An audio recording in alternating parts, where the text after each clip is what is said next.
बिस्मिल्लाहिर्रहमानिर्रहीम अस्सलाम वालेकुम।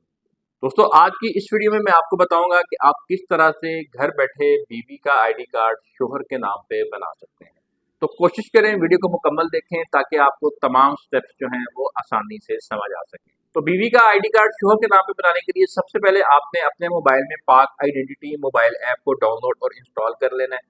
और उसके बाद आप ये देख लें कि आप नादरा पाक आइडेंटिटी का अकाउंट किसका इस्तेमाल कर रहे हैं। अगर तो शोहर अपने नादरा पाक आइडेंटिटी के अकाउंट से बीवी का आईडी कार्ड अपडेट कर रहा है तो शोहर का नादरा में मैरिटल स्टेटस अपडेट होना चाहिए। आईडी कार्ड अपडेट करने के लिए आप शोहर का अकाउंट भी इस्तेमाल कर सकते हैं और बीवी अपना खुद का अकाउंट भी क्रिएट कर सकती है। शोहर का अकाउंट उसी सूरत में इस्तेमाल किया जा सकता है अगर शोहर का नादरा में मैरिटल स्टेटस अपडेट है। तो किस तरह से वाइफ का आईडी कार्ड शोहर के नाम पे बनाया जाता है, इसके लिए चलते हैं मोबाइल ऐप की तरफ और बिना टाइम वेस्ट किए वीडियो को स्टार्ट करते हैं। तो जी दोस्तों, बीवी का आईडी कार्ड शोहर के नाम पे बनाने के लिए आपने पाक आइडेंटिटी मोबाइल ऐप को ओपन कर लेना है। जैसे ही आप ओपन करेंगे आप नेक्स्ट स्टेप पे आ जाएंगे। यहाँ पर आपसे वो ईमेल और पासवर्ड रिक्वायर कर रहा है, तो ईमेल और पासवर्ड लिखने के बाद आप फिर लॉगिन पे क्लिक कर देंगे। जैसे ही आप लॉगिन पे क्लिक करेंगे आप नेक्स्ट स्टेप पे आ जाएंगे। तो यहाँ पर बीवी का आईडी कार्ड शोहर के नाम पे अपडेट करने के लिए आपने आईडी कार्ड की ऑप्शन पे क्लिक करना है। यहाँ आपको वो दो ऑप्शन दे रहा है, माई सेल्फ की और माई ब्लड रिलेटिव की। अगर तो आप एप्लीकेशन बीवी के अकाउंट से ही अप्लाई कर रहे हैं तो आपने माई सेल्फ की ऑप्शन पे ही क्लिक रहने देना है, और अगर हस्बैंड के अकाउंट से एप्लीकेशन अप्लाई की जा रही है तो फिर आपने माई ब्लड रिलेटिव की ऑप्शन पे क्लिक करना है। माई ब्लड रिलेटिव की ऑप्शन पे क्लिक करेंगे तो वो आपसे पूछेगा कि क्या एप्लीकेंट का पहले से नादरा की जानिब से CRC ID card NICOP POC card issue हुआ है, तो आपने येस पे क्लिक करना है। तो येस पे क्लिक करेंगे तो आपसे सिटीजन नंबर रिक्वायर करेगा, तो यहाँ पर आपने बीवी का आईडी कार्ड नंबर लिखना है। ये आपने उस सूरत में करना है अगर आप हस्बैंड के अकाउंट से बीवी का आईडी कार्ड शोहर के नाम पे बना रहे हैं। ऑप्शन सेलेक्ट करने के बाद आपने फिर नेक्स्ट पे क्लिक करना है। जैसे ही आप नेक्स्ट पे क्लिक करेंगे आप नेक्स्ट स्टेप पे आ जाएंगे। यहाँ पर आपको वो कुछ ऑप्शन दे रहा है, तो आपने चूंकि बीवी का आईडी कार्ड शोहर के नाम पे अप्लाई करना है तो आप यहाँ पर update card get new updated card वाली ऑप्शन पे क्लिक करेंगे। जैसे ही आप क्लिक करेंगे आप नेक्स्ट स्टेप पे आ जाएंगे। यहाँ पर आपको वेरीफाई एप्लीकेंट फिंगरप्रिंट का कह रहा है, तो यहाँ आपने बीवी के फिंगरप्रिंट जो हैं वो वेरीफाई करने हैं। क्लिक करेंगे आप नेक्स्ट स्टेप पे आ जाएंगे। यहाँ पर आपको वो हैंड की ऑप्शन दे रहा है, आपने किस हैंड के फिंगर जो है वो वेरीफाई करने हैं, तो आप उस हैंड को सेलेक्ट कर लेंगे। उसके बाद को आपको हैंड की पोजीशन बता रहा है कि आपने अपने हैंड की पोजीशन किस तरह से रखनी है, तो आप कंटिन्यू पे क्लिक कर देंगे। यहाँ पर आप नेक्स्ट पे क्लिक करेंगे। जैसे ही आप नेक्स्ट पे क्लिक करेंगे आप नेक्स्ट स्टेप पे आ जाएंगे। यहाँ पर आपको वो एप्लीकेशन डिटेल बता रहा है, तो यहाँ पर आपने थोड़ा सा नीचे आना है। एजे के स्टेटस पे आपने ये देख लेना है, अगर तो आपका स्टेटस आज़ाद जम्मू कश्मीर से है तो आप एजे के रेजिडेंट पे क्लिक कर देंगे, और अगर आपका स्टेटस आज़ाद जम्मू कश्मीर का नहीं है तो आप फिर नन पे क्लिक कर देंगे। फिर उसके बाद नीचे आपको आपके दो एड्रेस दिखा रहा है, ये आपके वो एड्रेस हैं जो आपके कार्ड पे ऑलरेडी पहले से प्रिंटेड हैं। तो एप्लीकेशन कंटिन्यू करने के लिए आपने इन दोनों एड्रेस में से किसी एक एड्रेस की ऑप्शन को सिलेक्ट कर लेना है। फिर उसके बाद नीचे आपको एप्लीकेशन प्रोसेसिंग प्रायोरिटी बता रहा है, तो आपने जिस कैटेगरी में भी अपनी एप्लीकेशन अप्लाई करनी है उस प्रायोरिटी को आपने सेलेक्ट कर लेना है। जिस प्रायोरिटी को भी आप सेलेक्ट करेंगे उसकी फ़ीस आपको नीचे वो शो कर देगा। उसके बाद आपने फिर स्टार्ट एप्लीकेशन पे क्लिक कर देना है। जैसे ही आप स्टार्ट एप्लीकेशन पे क्लिक करेंगे आप नेक्स्ट स्टेप पे आ जाएंगे। आपको मॉडिफिकेशन फील्ड बता रहा है, तो यहाँ पर आपने प्लस के निशान पे क्लिक करना है। यहाँ पर आपने मैरिटल स्टेटस की ऑप्शन को सिलेक्ट करना है, हेड डिटेल्स की ऑप्शन को सिलेक्ट करना है, और अगर आप बीवी का प्रेजेंट और परमानेंट एड्रेस चेंज करना चाह रहे हैं तो आपने यहाँ पर टेम्परेरी एड्रेस डिटेल्स और परमानेंट एड्रेस डिटेल्स की ऑप्शन को भी सिलेक्ट कर लेना है। उसके बाद कंफर्म सिलेक्शन पे क्लिक करेंगे। आप देख सकते हैं कि यहाँ पर मॉडिफिकेशन फील्ड में कुछ एडिशंस हो चुकी हैं। उसके बाद आपने फिर कंटिन्यू पे क्लिक कर देना है। कंटिन्यू पे क्लिक करते ही आप नेक्स्ट स्टेप पे आ जाएंगे। यहाँ पर आपसे वो फोटोग्राफ रिक्वायर्ड कर रहा है, तो आपने यहाँ पर बीवी की फ़ोटोग्राफ जो है वो अपलोड करनी है। पिक्चर कैप्चर करने के लिए आप कैप्चर पे क्लिक करेंगे।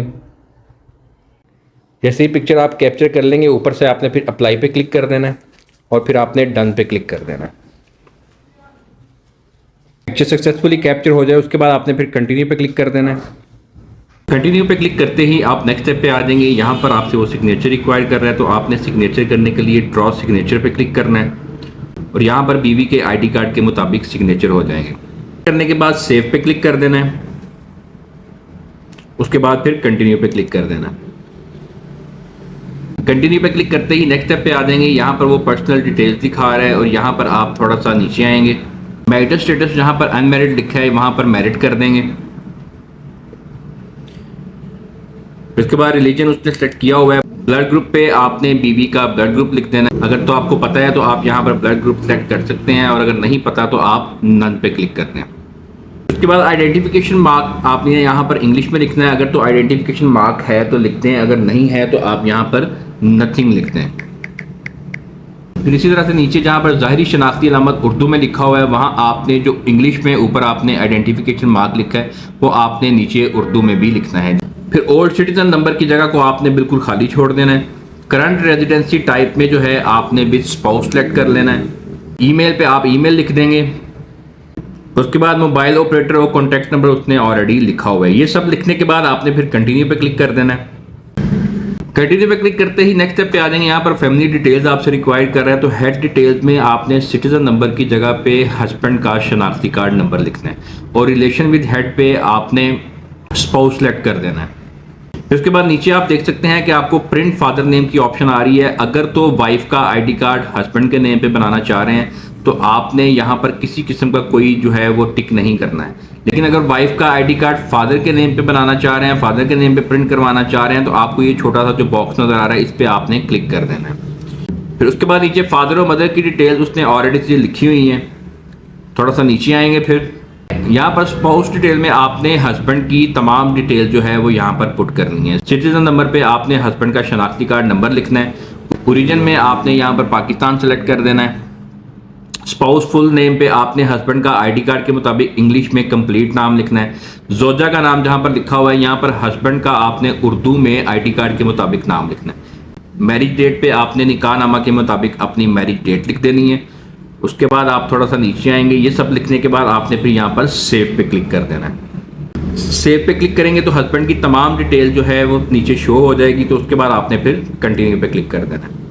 कंटिन्यू पे क्लिक करते ही आप नेक्स्ट स्टेप पे आ जाएंगे। यहाँ पर आपसे वो एड्रेस डिटेल रिक्वायर कर रहा है। तो यहाँ पर अगर बीवी के आईडी कार्ड पे एड्रेस चेंज करना चाह रहे हैं तो आप हस्बैंड के आईडी कार्ड के पीछे जो एड्रेस लिखा हुआ है उसको आप चेंज कर सकते हैं। तो आप यहाँ पर वही एड्रेस चेंज कर सकते हैं जो हस्बैंड के आईडी कार्ड के पीछे लिखा हुआ है, या फिर आप वो एड्रेस चेंज कर सकते हैं जो वाइफ के किसी भी ब्लड रिलेटिव के आईडी कार्ड के पीछे लिखा हुआ है। प्रोविंस में आपने फिर प्रोविंस सेलेक्ट कर लेना है। डिस्ट्रिक्ट में आप अपना जो है वो डिस्ट्रिक्ट लिख लेंगे। तहसील में आप अपना तहसील लिख देंगे। फिर उसके बाद अगर आपके आईडी कार्ड पे एड्रेस अगर गांव का है तो आप पहली ऑप्शन पे क्लिक करेंगे और अगर आपका एड्रेस सिटी का है तो आप अर्बन सिटी पे क्लिक कर देंगे। लोकेलिटी में आपने अपनी लोकेलिटी सेलेक्ट कर लेनी है। यहाँ पर आपकी लोकेलिटी जिस भी सर्कल में आ रही है आपने उसको सिलेक्ट कर लेना है। पोस्ट ऑफिस आपने अपना लिख देना है। उसके बाद आप नीचे आ जाएंगे। यहाँ पर आपने एडिशनल एड्रेस में आपके आईडी कार्ड पे जो कंप्लीट एड्रेस लिखा हुआ है यहाँ आपने एडिशनल एड्रेस में ना तो तहसील लिखनी है ना डिस्ट्रिक्ट लिखना है। आपके आईडी कार्ड पे तहसील और डिस्ट्रिक्ट के अलावा जो भी एड्रेस रह जाएगा वो आपने यहाँ पर एडिशनल एड्रेस की जगह पे लिखना है। उसके बाद अजाफी पता जो उर्दू में लिखा हुआ है यहाँ पर आपने जो ऊपर इंग्लिश में एड्रेस लिखा है वही आपने नीचे उर्दू में भी लिखना है। फिर उसके बाद पोस्टल जिप कोड की जगह को आप अगर छोड़ना चाहें तो छोड़ भी सकते हैं। उसके बाद आपसे परमानेंट एड्रेस रिक्वायर कर रहा है तो परमानेंट एड्रेस अगर तो आपका चेंज है तो आपने यहाँ पर परमानेंट एड्रेस भी अपने प्रेजेंट एड्रेस की तरह से लिख देना है और अगर आपका प्रेजेंट और परमानेंट एड्रेस सेम है तो आप यहाँ पर सेम एज प्रेजेंट एड्रेस के मुताबिक लिख देंगे। तो उसके बाद वो वोटिंग एड्रेस टाइप आपसे पूछ रहा है। आप अपने वोट का रोल किस एड्रेस पे जो है वो अदा करना चाह रहे हैं वो आपने यहाँ पर सिलेक्ट कर देना है। कार्ड डिलीवरी जो है वो आपने यहाँ पर सिलेक्ट कर लेनी है कि आप अपना कार्ड कहाँ पर डिलीवर करना चाह रहे हैं। तो ये सब लिखने के बाद आप फिर कंटिन्यू पे क्लिक कर देंगे। यहाँ पर आपको आपका एड्रेस बता रहा है कि आपका एड्रेस इस तरह से प्रिंट होके कार्ड पे आएगा। तो यहाँ तो ये आप चेक कर लें। अगर तो एड्रेस बिल्कुल ठीक लिखा हुआ है तो आपने यहाँ पर फिर प्रोसीड पे क्लिक कर देना है। प्रोसीड पे क्लिक करेंगे तो आप नेक्स्ट स्टेप पे आ जाएंगे। यहाँ पर आपसे वो प्रोफेशन और क्वालिफिकेशन डिटेल रिक्वायर कर रहे हैं तो यहाँ पर आपने अपनी प्रोफेशनल डिटेल जो है वो प्रोवाइड करनी है। क्वालिफिकेशन डिटेल्स उसने ऑलरेडी लिखी हुई है। प्रोफेशन डिटेल में आपने सेलेक्ट कर लेना है कि भाई प्रोफेशन आपका क्या है। यहाँ पर आपने अदर पे क्लिक कर देना है। प्रोफेशन कैटेगरी में जो है आपने यहाँ पर इसी ऑप्शन को क्लिक कर देना है। जॉब कैटेगरी जो है वो आप यहाँ पर देख लें। हाउस लेडी आप यहाँ पर क्लिक कर लें। इंडस्ट्री जो है वो आप यहाँ पर क्लिक कर लें नन, प्रोफेशन जो है वो आप यहाँ पर क्लिक कर दें नन, उसके बाद कंटिन्यू पे क्लिक कर देंगे। डिसेबिलिटी डोनर डिटेल ये ऑप्शनल है, अगर तो किसी किस्म की कोई डिसेबिलिटी नहीं है तो आप यहाँ पर कंटिन्यू पे क्लिक कर देंगे।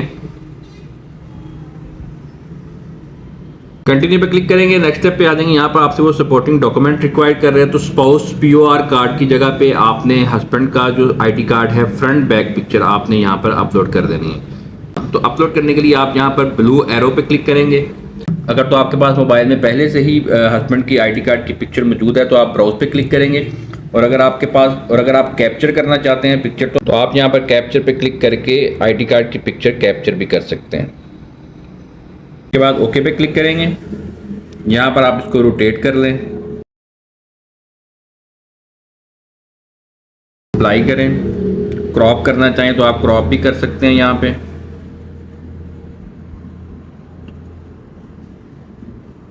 अप्लाई पे क्लिक करेंगे और फिर डन पे क्लिक करेंगे और फिर उसके बाद अपलोड पे क्लिक करेंगे। इसी तरह से बैक साइड की पिक्चर को अपलोड करने के लिए अगेन आप ब्लू एरो पे क्लिक करेंगे, पिक्चर लेंगे, ओके पे क्लिक करेंगे, यहाँ पर क्रॉप करेंगे, अप्लाई करेंगे, रोटेट अगर आपने करना है इसको आप रोटेट भी कर सकते हैं, और फिर आप अप्लाई पे क्लिक करेंगे और आप डन पे क्लिक करेंगे। उसके बाद आप अपलोड पे क्लिक कर देंगे। तो ये आप देख सकते हैं कि स्पाउस पीओआर कार्ड पे अगर आप नीचे आएंगे तो स्पाउस पीओआर कार्ड पे आप देख सकते हैं कि 2 डॉक्यूमेंट जो हैं वो अपलोड हो चुके हैं। फिर इसी तरह से आपने कंप्यूटराइज मैरिज सर्टिफिकेट पे आपने कंप्यूटराइज अपना जो मैरिज सर्टिफिकेट है वो अपलोड कर देना है। फिर इसी तरह से नीचे आपने थर्ड ग्रुप में कंप्यूटराइज यूटिलिटी बिल यहाँ पर लिखा हुआ है, यहाँ पर आपने इलेक्ट्रिसिटी बिल, सुई गैस का बिल, कोई भी अगर आपके पास कंप्यूटराइज यूटिलिटी बिल है जो हस्बैंड के नाम पे हो तो वो आपने यहाँ पर अपलोड कर लेना है। अपलोड आपने उसी तरह से करना है जिस तरह से मैंने ऊपर आईडी कार्ड अपलोड किया है। ये सब करने के बाद आपने फिर कंटिन्यू पे क्लिक कर देना है। कंटिन्यू पे क्लिक करेंगे तो वो आपको एप्लीकेशन रिव्यू करने का कहेगा, तो आपने अपनी तमाम एप्लीकेशन का जो है वो रिव्यू कर लेना है। रिव्यू करने के बाद वो एक्नॉलेजमेंट आपको एक्सेप्ट करने का कहेगा, तो आपने तमाम एक्नॉलेजमेंट जो है उसको एक्सेप्ट कर देनी है। एक्सेप्ट करके आपने एप्लीकेशन को सबमिट कर देना है। सबमिट करने के बाद जैसे ही आपकी एप्लीकेशन सक्सेसफुली सबमिट हो जाएगी उसके बाद नादरा आपकी एप्लीकेशन का रिव्यू करेगा। रिव्यू हो जाएगा, आपकी एप्लीकेशन अप्रूव हो जाएगी तो आपको फिर ट्रैकिंग आईडी के आगे पेमेंट की ऑप्शन आ जाएगी। जैसे ही आपको पेमेंट की ऑप्शन आ जाए तो आप अपनी पेमेंट जो है वो जैज़ कैश और इजी पैसा के थ्रू भी कर सकते हैं। किस तरह से कर सकते हैं इस पे मेरी एक शॉर्ट वीडियो मौजूद है, मैं लिंक डिस्क्रिप्शन में डाल दूंगा। आप लिंक पे क्लिक करके इजी पैसा से किस तरह से पेमेंट करते हैं वो आप वहाँ से भी सीख सकते हैं।